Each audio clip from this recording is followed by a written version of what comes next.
നിങ്ങളുടെ favourite shows ഇനി ഒരിക്കലും മിസ്സാവില്ല. ഇപ്പോൾ C5 കാണും നിങ്ങളുടെ ഫേവറേറ്റ് ഷോ തികച്ചും സൗജന്യമായി. എന്റെ നേർക്ക് അവൾ ഒരുപാട് ദേഷ്യം കാണിച്ചിട്ടുണ്ട്, പല സന്ദർഭങ്ങളിലും ഇൻസൾട്ട് ചെയ്തിട്ടുമുണ്ട്. പക്ഷെ അതൊക്കെ ഞാൻ സീരിയസ് ആയിട്ടൊന്നും എടുത്തിട്ടില്ല. ഇത് പക്ഷെ അങ്ങനെയല്ല. നമ്മുടെ ചേട്ടന്റെ നല്ല മനസ്സുകൊണ്ടാ കല്യാണം ഉറപ്പിക്കാനെന്ന് പറഞ്ഞ് അവിടെ പോയത്. എന്നിട്ടും അപമാനിക്കാന്ന് വെച്ചാ മറ്റൊന്നും ആലോചിക്കണ്ട.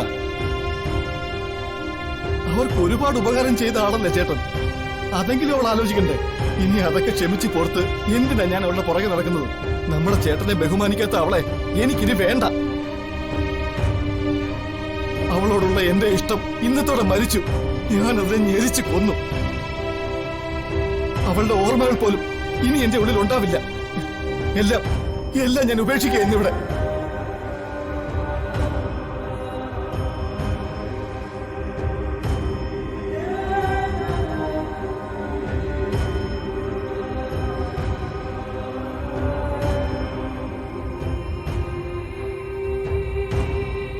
നീ പറഞ്ഞൊക്കെ ഞാൻ കേട്ടു. പക്ഷേ ഹരി പറഞ്ഞാണ് അതിന്റെ ശരിയെന്ന് ഞാൻ പറയും. ആ പെൺകുട്ടി വല്ലാത്തൊരു മാനസികാവസ്ഥയിലാണിപ്പോ. അവൾ പറയുന്നതും ചെയ്യുന്നതും ഒന്നും ബോധപൂർവ്വം ആവണമെന്നില്ല. അതുകൊണ്ട് തന്നെ നമുക്കത് പൊറുക്കാം. സത്യം പറഞ്ഞ ആ ഹോട്ടലിലെ അനിഷ്ട സംഭവങ്ങളുടെ ഷോക്കിൽ നിന്നും അവര് മുക്തരാവുന്നതിന് മുമ്പ് വിവാഹാലോചനയുമായി ഞാനും അവിടെ പോകരുതായിരുന്നു. അവിടെയാണ് നമുക്ക് ആദ്യം പിഴച്ചത്. പക്ഷേ എനിക്ക് അഭിപ്രായമില്ല. നമ്മൾ അങ്ങനെ ചെന്ന് പരിഹാര നിർദ്ദേശം മുന്നോട്ട് വെച്ചത് അഞ്ജലിക്കും മറ്റും ആശ്വാസമായെന്നാണ് എനിക്ക് തോന്നുന്നത്. ചിലപ്പോ ആയിരിക്കും. കാരണം ആരതി മാത്രമേ ഞങ്ങളോട് അവിടെ വെച്ച് പരുഷമായിട്ട് പെരുമാറിയുള്ളൂ. നാളെ അവളുടെ മനസ്സും മാറിയെന്ന് വരും. അതുകൊണ്ട് മനസ്സാകെ തകർന്നിരിക്കുന്ന ആ പെൺകുട്ടിയെ എന്നെ ബഹുമാനമില്ലെന്ന കാരണത്താൽ നീ അവളെ വെറുക്കരുത്. അവളോടുള്ള ഇഷ്ടം ഉപേക്ഷിക്കുകയും ചെയ്യരുത്. എല്ലാം ഒന്ന് കലങ്ങി തെളിയും വരെ കാത്തിരിക്കാൻ നമുക്ക്. അതാ ഇതിനെക്കുറിച്ചുള്ള എന്റെ അഭിപ്രായം.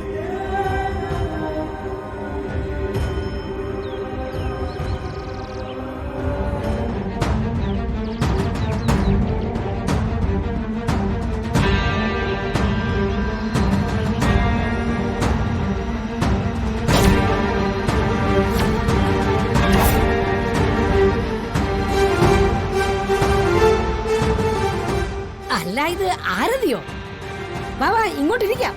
ഇരിക്കാനും സൽക്കാരം സ്വീകരിക്കാനും ഒന്നും വന്നതല്ല ഞാൻ.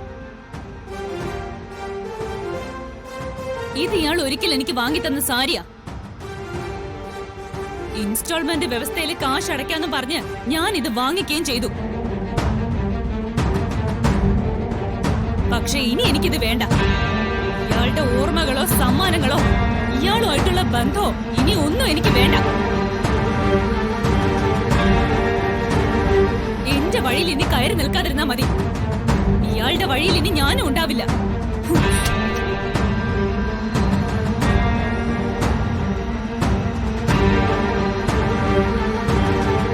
ഇതോടെ തീർന്നു ആരതിയും മുരളിയും തമ്മിലുള്ള ബന്ധം.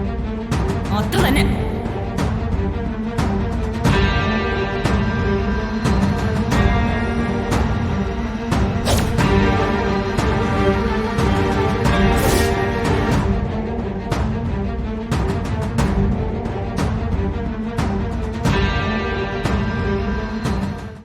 ഡൗൺലോഡ് ചെയ്യൂ C5 ആപ്പ്. കാണൂ എല്ലാ എപ്പിസോഡുകളും സൗജന്യമായി.